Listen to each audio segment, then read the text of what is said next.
Welcome to A Date with Darkness podcast, where I will be discussing the impact of hurtful and abusive relationships and how to overcome them so that you can move through your pain and get to the kind of healthy relationships you want, need, and deserve. I'm Dr. Natalie Jones. I'm a licensed psychotherapist based in California.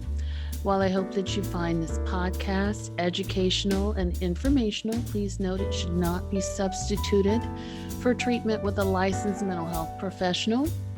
Also, due to the nature of the podcast, some of the information presented on the show can be sensitive to some of my listeners, so please note that listener discretion is advised. Hi, Shayla. How are you? Hi, I'm doing well. Great. Thank you so much for being on the show. I'm happy to have you here as a guest. I'm excited to be here. I'm glad that you, opened up a space for me to be able to come and to be a guest with you and have a conversation with you today. Yes, and I think our listeners are really going to like having you on. So just tell people about you and what you do so that they can understand a little bit more about you.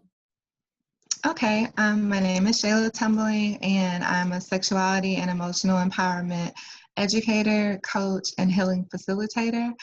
And I'm also a professional platonic cuddler. So I provide individual work sessions with clients focusing on sexuality and emotional empowerment.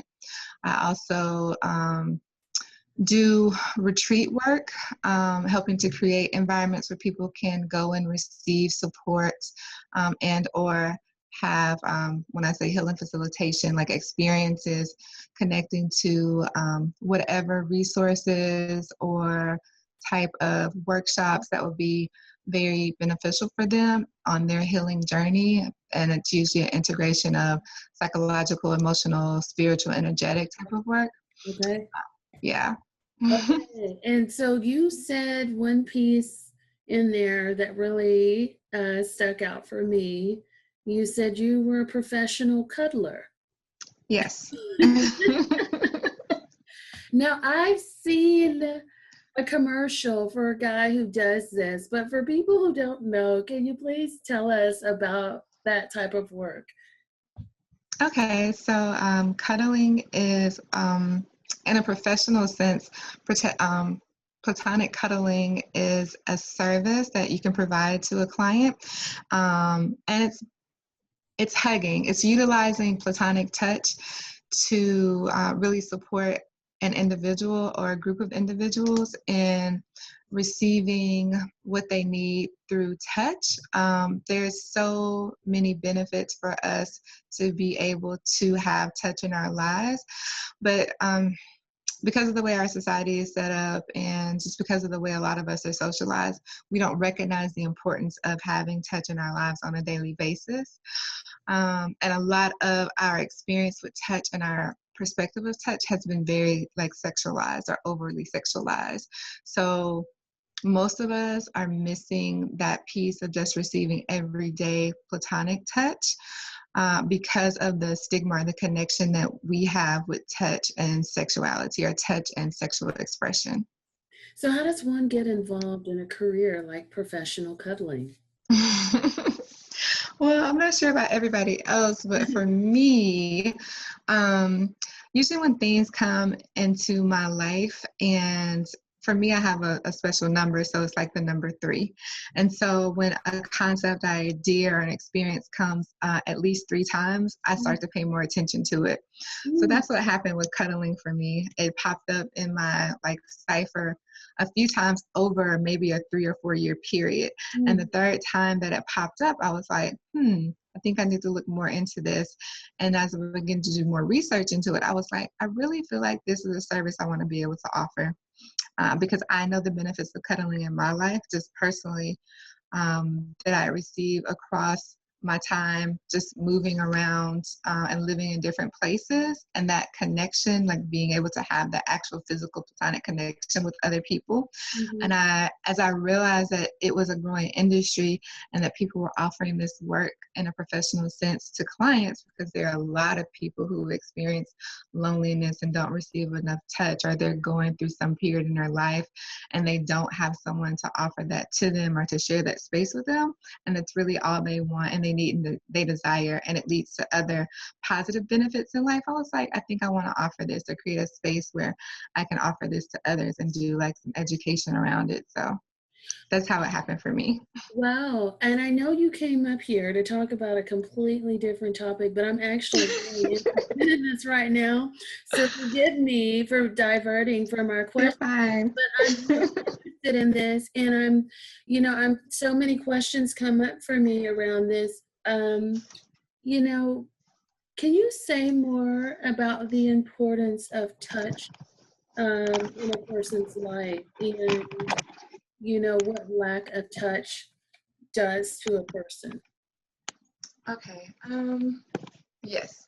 So I can't quote the names of these studies off the top of my head, but there are research studies out there that talk about why we need to receive touch and how it helps to release certain hormones into our bodies. Like it releases serotonin and it releases oxytocin. And so these hormones that are released into our system are hormones for connection, and they're also hormones that help us to feel happier and to feel in a place of just better, like peace and all of that. So different things that people do in their lives or in our lives in order to receive those dose or those boosts of feeling good, feeling happy, feeling satisfied. We utilize other external sources to do those. It might be extreme examples might be drug abuse, might be like alcohol abuse and use, and that could also be to like dull experiences of trauma or to self-medicate in many ways. Sugar, shopping, sex, but all these things done in ways that are to an extreme and might be detrimental, right? So not saying any of those, all of those things are bad, but when done in extremes and that are detrimental to your health, they are not good for us. So anyway, all those different things we do in our lives to like make ourselves feel better, to give us a boost and make us feel happy. When we receive touch from another person in a platonic sense, a way that's safe and a way that is not sexualized, and there's nothing wrong with sexual touch as long as it's consensual and safe, then it provides that touch that we're receiving. It provides that stimulation, or it releases those hormones too. Like it releases the serotonin, the oxytocin, the connection, the dopamine, all those things. And that's really what a lot of us are wanting and desiring, to have those things released, those hormones released into our bodies and our brains. And it makes us feel better. It improves our immune system. It helps to decrease symptoms of other things that might be happening, maybe depression, anxiety, that type of stuff, because those things are being released. And that's really good. So the importance of that one, there's research that talks about when we have a lack of touch in our lives and we're not receiving those things, then again, it impacts our brains and impacts our experiences, it impacts what's going on in our bodies in such a negative way. We're feeling disconnected, we're feeling sad, we're feeling lonely, we're feeling maybe more symptoms of depression, anxiety, other things like that. We're feeling the disconnection, which is really, really big. And then other negative aspects in our lives are exacerbated. And what happens is we're not happy, healthy human beings. It impacts our immune system in a negative way. The immune system is impacted, then, we can begin to have more physiological sicknesses and stuff like that. Like if we don't have a healthy immune system, then it leaves us open to becoming more physically sick and having other types of ailments occur to us. So receiving the touch is not a cure-all or 100%, like healing miracle thing, but to be able to receive that on a consistent basis can begin to help us to get back into balance with how we are meant to be naturally, I believe. like aligned and happy and healthy individuals. There are research studies that talk about, when children don't receive touch at a young age, and if that continues throughout their lifetime, but especially around the early developmental stages, how it negatively impacts them, negatively impacts their ability to function to their highest, fullest capacity. So different things like that. Right. And so for the psychology buffs out there who are wondering, okay, what are these studies and what's backing this up? Basically, what you're talking about, it started out with Bowlby and Mary Ainsworth, where they're talking about the ability to attach and how attachment and bonding at an early age between caregivers and their children fosters all this neurological and emotional and psychological growth. And then Harry Harlow, he did it with the monkeys. And so basically he deprived monkeys of their natural mother, and he provided them with a terry cloth mother, which was a soft towel mom, and then a wire mom. And then the monkeys would run and feed from the mother with, that was very soft and warm and cuddly, which was the versus the wire mom. And basically the monkeys who had the wire mom, they didn't really feel comforted when they touched that wire mom. They died. Their emotional growth was stunted. They didn't want to eat. They didn't want to develop a relationship with the other monkeys in that setting. So those would be the studies that you're talking about, the older studies that you're talking about, and it's been further done. More studies have been done by the Mental Research Institute and other things like that people can certainly look into, and I can certainly provide links to that. But I think you're hitting a lot of things spot on in terms of people who don't have touch from an early age. As they grow older, they don't want to be touched, and not only that, it's harder for them to emotionally connect. And there was another study which was done that showed, and I forget who the research person was about this, but they did it with children that were left in an orphanage, and the ones who weren't being picked up and held regularly like young children, they developed failure to thrive, which means that they didn't want to live anymore. So if they're not picked up and they're not cuddled, they didn't want to eat, even when those opportunities were afforded to them. They didn't have any sort of emotional stimulation and development. So basically being picked up, being held close in a way that's nurturing and feels safe fosters the ability to be able to connect with other people, be able to read other people's social connections, being able to engage with other people in such a way. And not only that, just being able to emotionally develop up here with your brain and develop beyond a stage, and just keep your mind and your body even stimulated. I think those are all very important things. And I'm so glad that you brought this up. What's for you, as you were talking, the thing that came up for me was you were talking about safe touch. Can you talk a little bit more about what that is, and maybe give some examples so people know what safe and appropriate touch is? It's non-sexual. Okay. So when I think about touch, I recognize that all of us have different experiences. There is a large part of society that's experienced childhood abuse, sexual abuse, and even, adult abuse, violence, assault, those types of things. Thinking about the large number of people who've experienced like childhood abuse, childhood sexual abuse, that have from a very young age, maybe prior to them even being able to remember, have been touched or violated in some type of way. So they've developed a certain relationship with touch. And then the experiences that those people have had with touch have not been boundaried or consensual. And what they learned about touch was, I'm trying to think of the right word, like the words that are coming to mind, I don't want to use those words. I'll just say they were not appropriate mainly because it was an inappropriate relationship. The person wasn't able to give consent, and then learning about being consensual and having agency over their own body. So that being important. But again, having those experiences at a very young age when your brain is developing, and it's, you know, you get that in the wiring around that, like, oh, someone's touching me like this, blah, blah, blah. But it's not safe and appropriate touch because they weren't able to consent to that. They weren't able to say, you know, all the things that go along with that. And so just in my experience and what I've been seeing across the years and recognizing in our society, again, with touch being sexualized, a lot of things in our society being sexualized. And again, there's nothing wrong with sex, sexuality, and our sexual expression.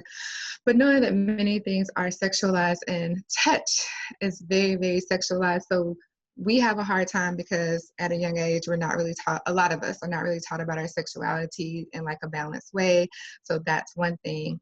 And then we're not taught about like touch and owning our own bodies in another, in a balanced way. So that's another thing. And like the integration of all that, then we oftentimes think if I'm touching someone or if someone is touching me, there has to be some type of sexual connection or sexual expression or something like that. Again, it's sexualized. And then if you put on top of that people who have experiences of being violated at very young ages or being violated any time in their life, then that's the other another layer to like touch and safety with touch. So knowing that safe touch is being in a space where you have full agency and are able to consent to the touch that you're receiving on your body and your person, and then being able to receive the pleasure from that, whether that pleasure be a sexual pleasure or non-sexual pleasure, but just the pleasure and benefits of being able to receive touch and you saying like, yes, this is what I want. I want someone to hold my hand. I want someone to rub my back. I want someone to, you know, give me a head massage or something like that. Or just sit shoulder to shoulder with me or lay on my lap, or I can lay on their lap, you know, and it's nothing more than a consensual non-sexual engagement or sexual engagement, but you've been able to make that choice of your own full agency outside of all the possible traumatic things that you've been taught are the sexualized way in which touch has been placed within your understanding of the world and touch. So when I talk about safe touch, I'm thinking about all those different like layers of those things. And it takes a lot of awareness of how, you know, all that has been given to us and how we've internalized all that, and then deconstruction of all those different things so that we can fully be able to say, yes, in this moment, in this space, I want to engage in this touch, again, being completely platonic or being like on the other end of the spectrum, being like sexual expression and touch and engagement, but it's your choice and you've said fully with your body and your mind and your voice 100% that this is something you want to engage in.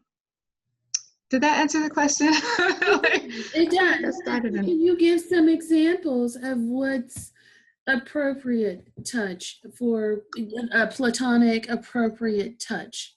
Or how about this? Okay, so your people that I'm, and you tell me about the people. Let me back up. Okay, so let me say, okay. Tell me about the people who hire you for professional cuddling. Okay. What are these people like, and why are they hiring you to do this? Okay, so we've been in a few different spaces with people. Some people come looking for platonic, for cuddling or platonic touch because they've heard about it. They've heard like cuddling is, you know, a newer industry, and they're just interested to see what it's like. Some people are lonely. They may be transitioning out of a relationship. We've had busy professionals who like have spent their lives building their career. So sometimes we work with anyone. So no matter identity, anything like that. A lot of times we do attract a lot more male identified clients. And so some of the things that have come from those clients have been, I'm a busy professional. I'm in my late 40s. I've been spending my whole life working on my career, getting to the top of my industry. I haven't really had time for dating. I go out on dates, but I'm like in between an actual relationship, and I can't really just ask someone. I think it would be weird to ask this person, hey, do you want to come cuddle with me? Because if I say that to someone, there are a lot of gender stereotypes that are going in, but if I say that to a woman, hey, I want to come cuddle, one, she's probably not going to believe me. She's going to think I'm just trying to use that as an excuse to get close to her sexually. Or two, she might view me as being weird or whatever. So, but it's great because I'm a busy professional and I need this in my life, and I don't have a partner right now. And so I do need to receive this touch so I can hire a professional to come in and to do this with me. We've had clients come to us who have been transitioning, or they've ended long relationships, so they are in a space of divorce.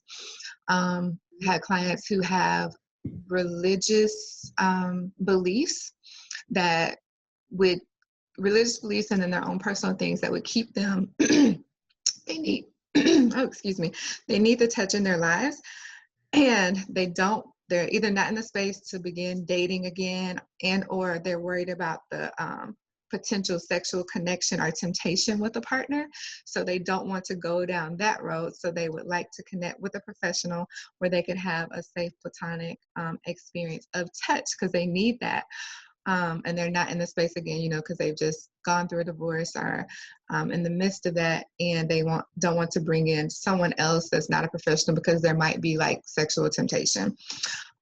Clients who are in relationships, who are in long-term relationships and say they feel lonely in their relationships, and as I'm sure many people recognize that happens. You can be with someone 5, 10, 15, 30 years and experience loneliness for whatever reason. So they're in long-term relationship, they're experiencing this loneliness, and they really just need a place or space or someone to connect to receive this touch from.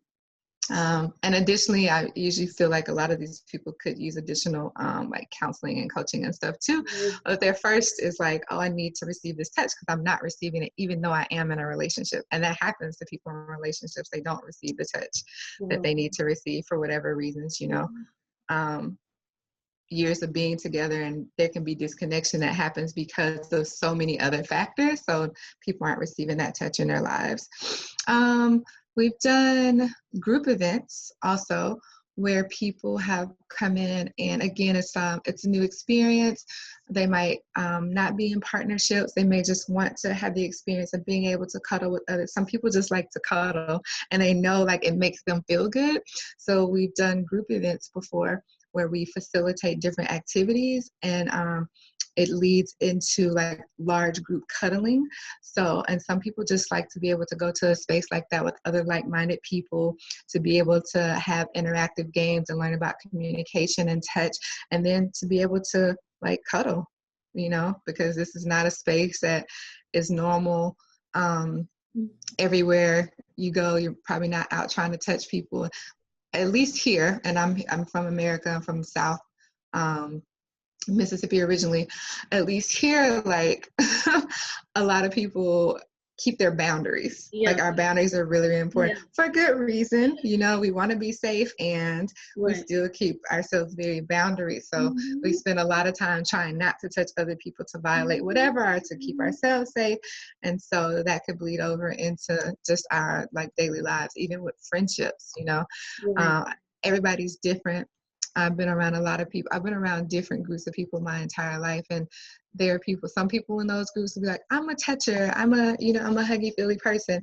And then some people are like, yeah, I'm not like the one. I'm not like a toucher. I'm not like and then they talk about their families and stuff like that. It's like, yeah, when I was growing up, my family wasn't really, I know they love me and they say that, but they're not really the touchy feely type. They don't really hug. They don't really, when we begin to have these conversations, people are able to look in their own lives and say, wow, I didn't realize, this had been my experience overall, and this might be why I present the way I'm presenting. So have you had people come to you that maybe don't have those bonds, or those that, like we were talking about earlier, that never had that experience with hugging or being touched by their parents in a healthy way, that just never ever were touched by their parents. And so they're kind of like touch awkward, as you could say, or like just inability to connect with people. And so they're just like, I don't, I don't like being touched. I don't like touching other people. And so maybe I want to learn how to do that in a healthy way. Yeah, I've had people show up at presentations and workshops before, and then in that environment while I'm talking about touch and maybe whatever other topic I've connected to that, we do still do like a mini version of like the larger group activities. I've had people say things like, yeah, I'm not really a toucher or a hugger. I want to learn how to do more, but that hasn't been my life experience. So, and in some ways that's a little, it's not awkward for me, but I'll go like, oh, like I want to give you a hug now because you're not. And part of my story, part of my story is like I'm like one of those people that comes from a family where we were not super huggers and touchers. And I know my family loves me, they say it, but we get like little, I have one cousin who I love, love, love, but she gives me like this little, we call them church hugs. She'll be like, I love you. And like, I know. And since I've moved more into this work, I've noticed those things, like even amongst my own family, I was like, oh, we need to do more like hugging and cuddling and like long embraces and stuff like that. And so for me, this has been a part of my journey and my growing, like in this work and being one of those people. Because of my training as like a counselor and a therapist, I also have these boundaries, right, around touching people and consent and all that. So that, in addition to like, I've integrated this work into my life, and then my own life experiences and like how I grew up and stuff. And I'm in my head a lot. I have to work really hard to push myself through those pieces and places. And it's been a healing experience for me.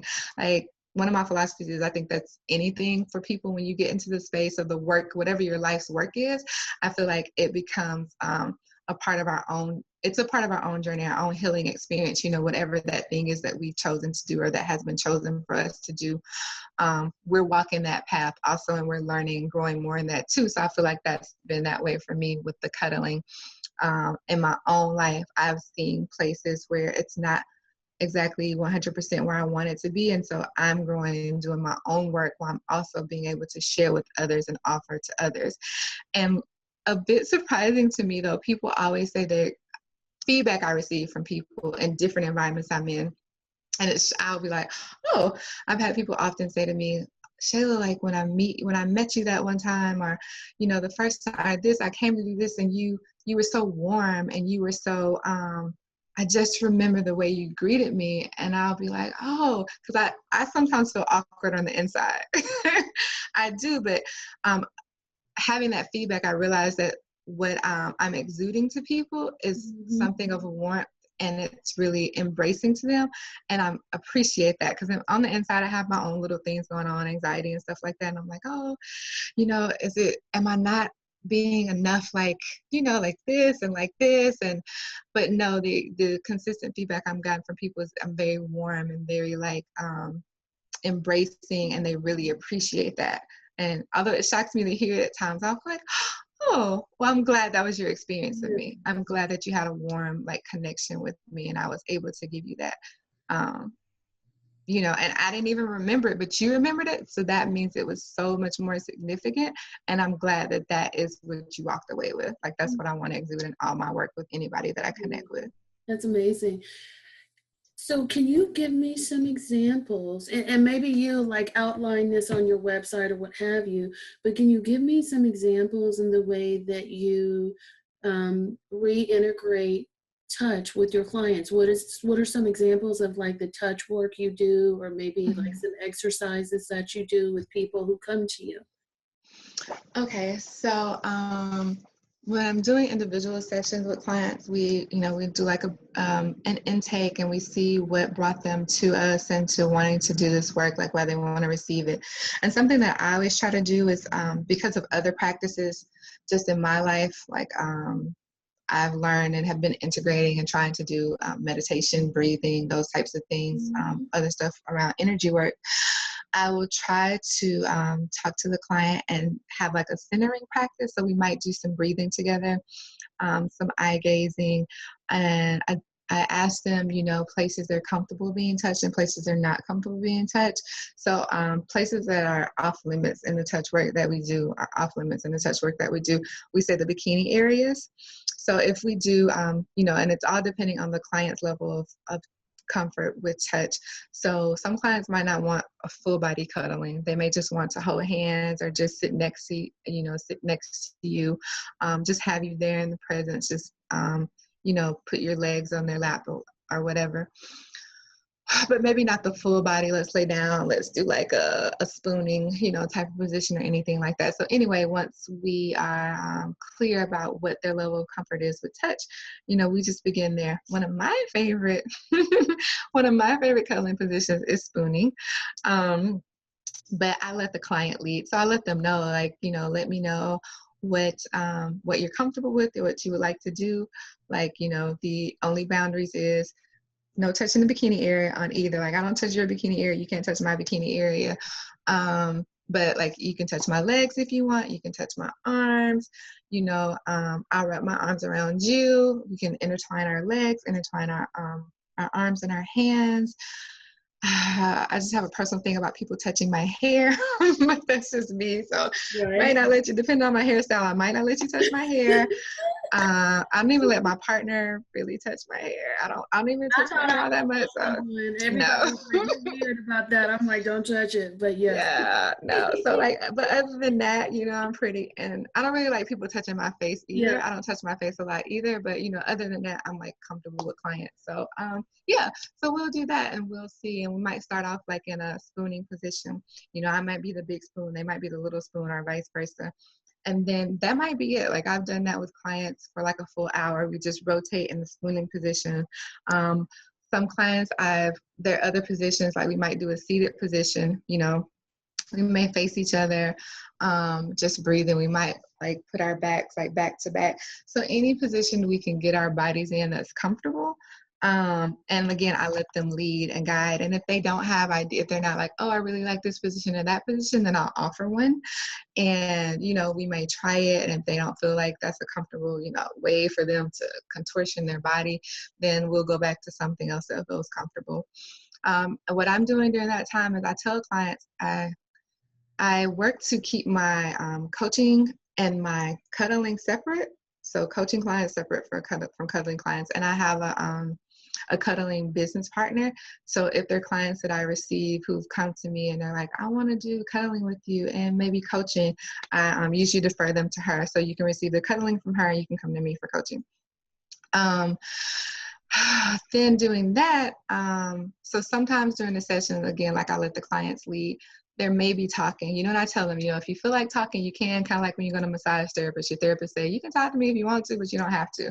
Usually I fall asleep on the table, but I let them know, like, we don't have to talk. Like, we can be completely silent. But if you want to talk, you can talk and I'll listen. Hopefully it doesn't turn into a coaching session and they talk the whole time, but I'm there to listen if they do. So it's like, it can be an integration of that. I had completely silent sessions, and then I've had sessions where the clients talk from the minute I got there until the minute that I left. And, I just take that all in stride and understand people need space to be heard. And unfortunately, a lot of us don't have that space to be heard or that space to be touched in like a safe way. So just being able to provide that for people is something that I'm really grateful for. That's amazing. And do you have a set number of sessions that you do for cuddling, or do you have maybe like a treatment plan that you do for cuddling? So yeah, depending on the client and why they have reached out for the service, we'll determine if we need to create like a customized treatment plan for them and offer like additional sessions. Or, sometimes we've had people who have just come in and they've done like session by session, because really all they needed was just that aspect of it, and they weren't presenting, there weren't any deeper issues or goals that they were trying to reach or needed support around. So it wasn't necessary to create like a longer term treatment plan and working with them. So a case by case basis. That's yeah, and that makes a lot of sense. And so, are there like, when you're doing this and you're doing the cuddling sessions, are you also like providing feedback? Like, maybe I noticed when we did this, you did that, and maybe we can do this and do that, or maybe this is the reason why you do X, Y, and Z when you're touched this way, or is there any of that, or is it just plain touch? So for the most part, like when I'm working with a client, I try to keep it focused on the touch because I don't want to, and this is like my boundaries also, I think, so I don't want to end up flowing into like the coaching aspect and arena and doing sessions and like integrating that. So I do offer space like at the beginning, at the end of session for us to talk, for like the client to offer any feedback if there's anything that came up for them.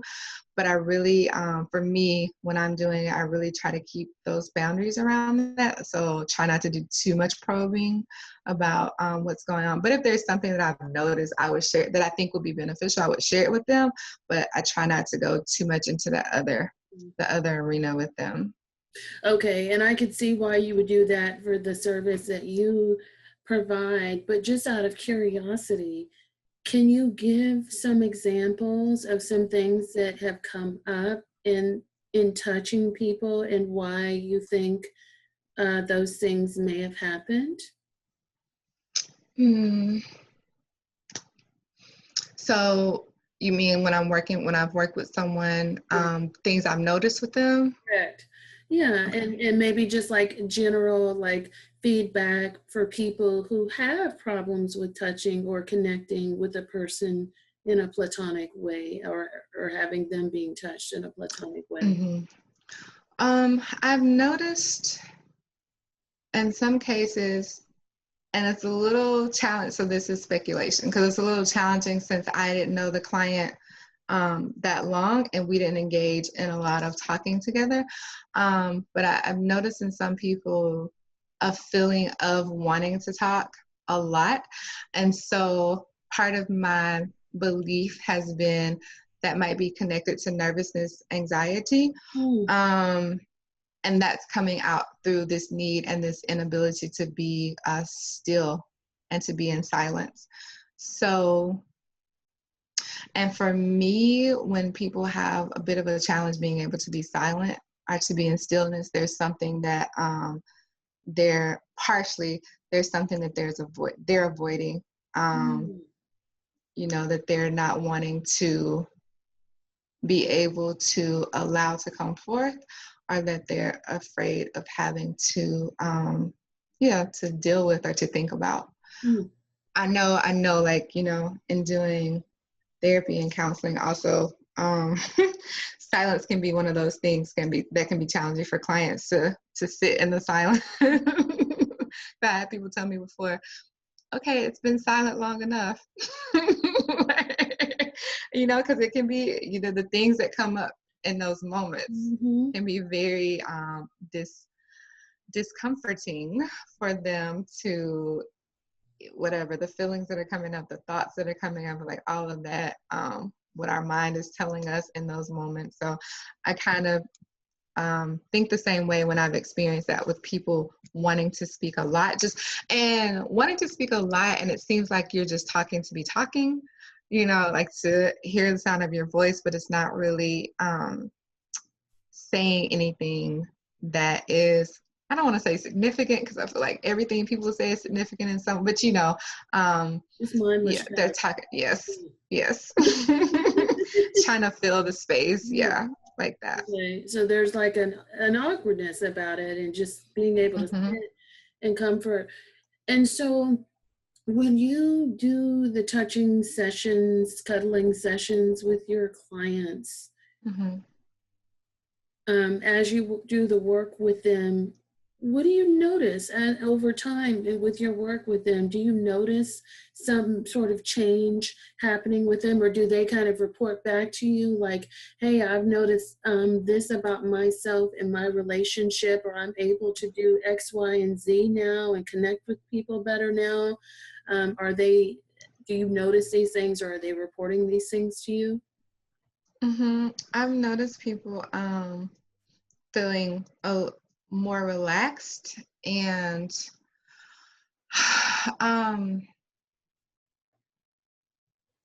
a little more like sure, are settled. I don't really know I don't have the words for like that feeling or that sense of what it is. So my best word for that is like relaxed and calm.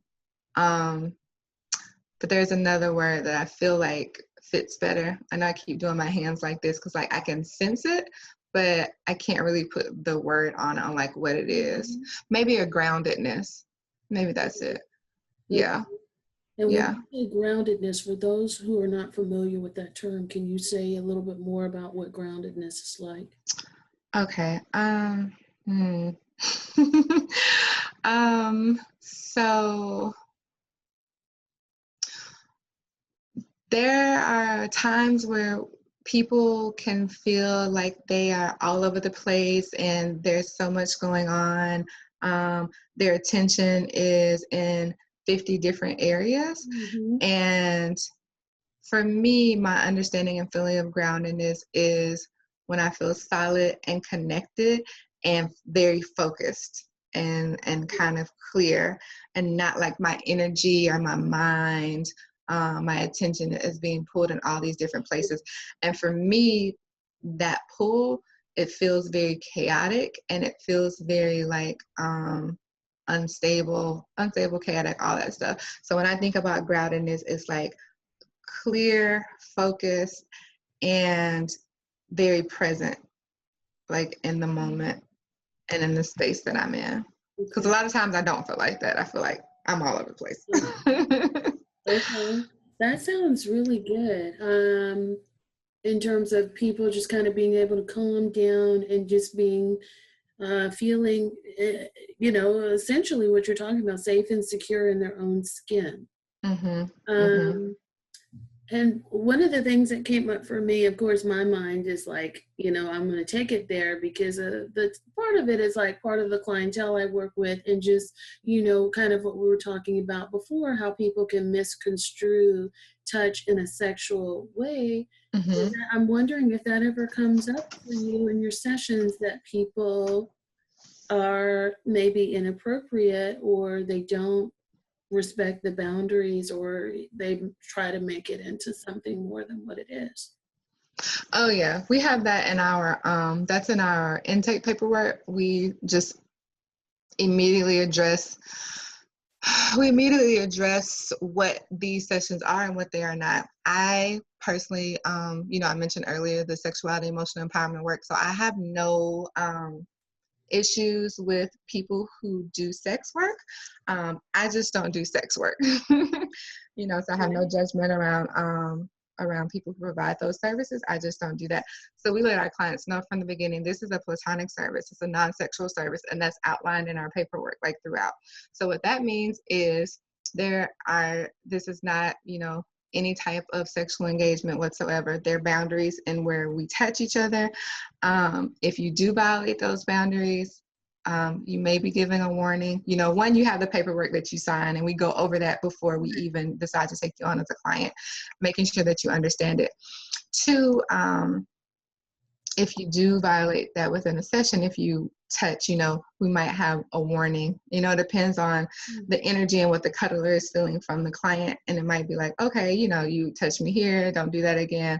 But then if that were to continue, then also in our paperwork, it says sessions will be terminated immediately. We won't work with you anymore. And we have safety precautions set up in our work that we do too. So clients know just additional things so they know and they're aware of not violating those boundaries. We talk to them about consent and the importance of that also. But But yeah, and we very directly from the very beginning let them know, like let our clients know, and even when we're talking to people about this, we are, physical, energetic beings. We are sexual beings. Being in close proximity with another person, you may experience arousal, and that's perfectly okay. There's nothing wrong or bad or shameful about that. The thing is to know when to, appropriately express that and when not to. In this setting, it's not appropriate. And so if that occurs, nothing to be embarrassed about. We just shift the focus from that. We're not going to focus on if you happen to get aroused or if you happen to get an erection. We will, as professionally as possible, without bringing additional attention to it. If we need to change our position, we change our position. But the focus is not on that, and you know that from the beginning. But we don't want people also to be embarrassed by, what their body's doing. You're going to be in close proximity with someone else, so you may get aroused, and that's perfectly fine. Again, because if we think about the way we've been socialized, a lot of us in our understanding of touch, it's been sexualized. It's like very integrated in that. And or if you're not receiving enough touch from someone, Right. when you do begin to receive that, those different things might begin to, come online for you. So, okay, that's fine. That's all well and good. And again, we know that's not the type of service that you're receiving here. So we don't want to send additional energy to that. We're going to focus on why we're doing this work together. Mm-hmm. I see. And that sounds very clear.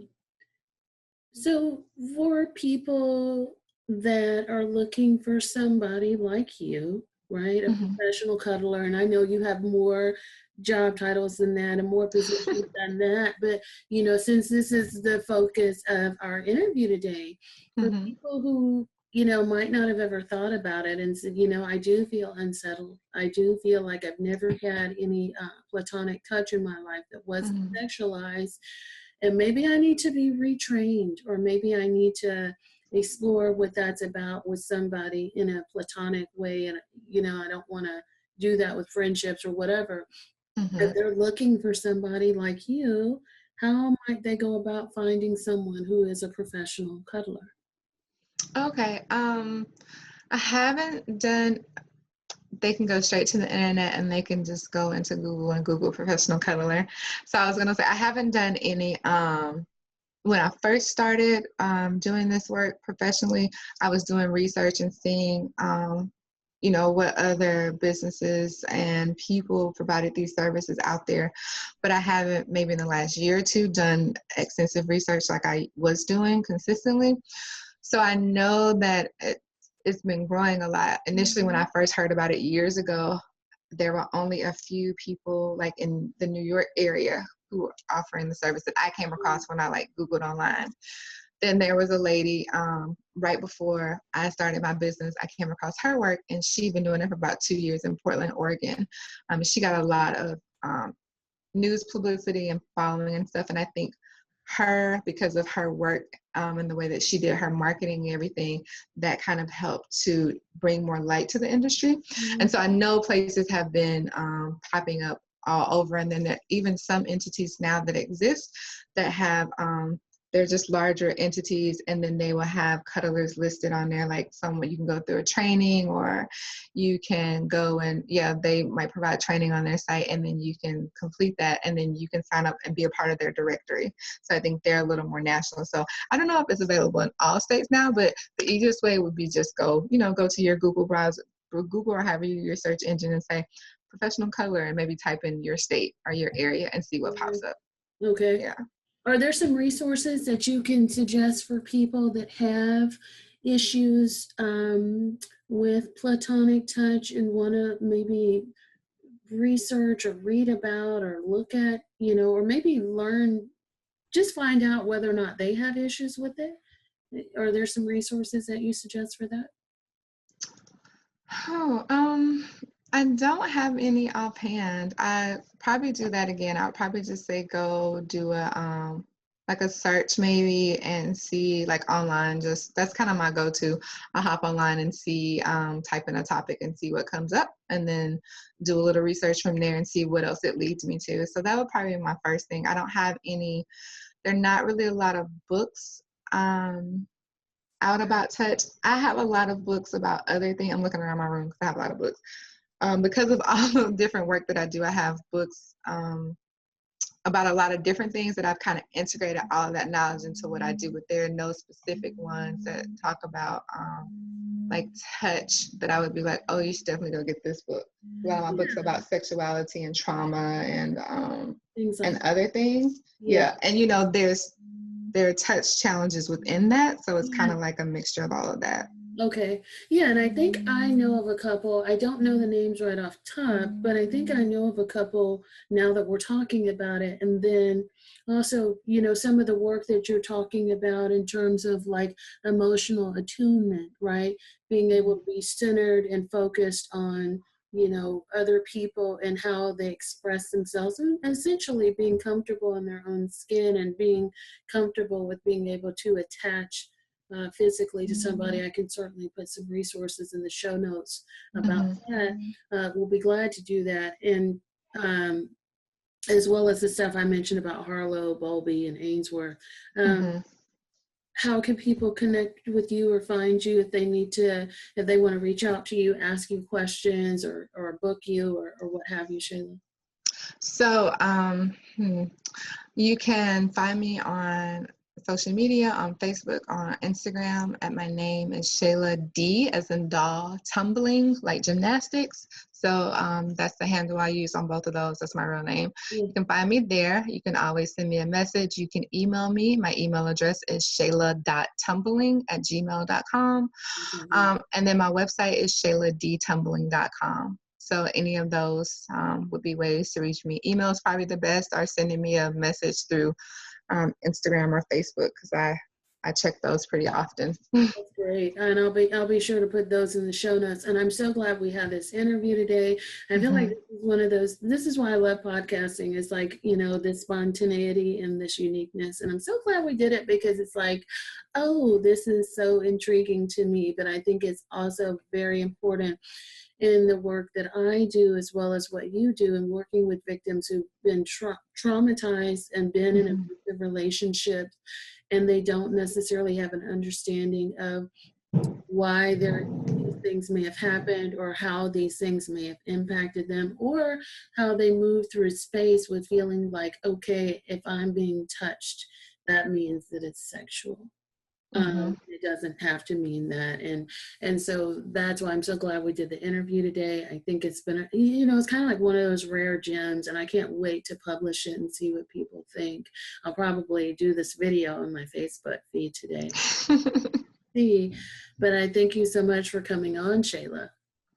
Thank you. I appreciate you for having me. I'm glad I could share some information.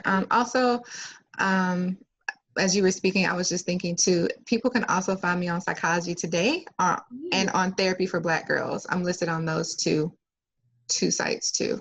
Great. I think Melanin and Mental Health also. But thank you for, you know, allowing me to come on and have this conversation with you and share this information. I hope that, you know, people find it to be beneficial. Great. Yes.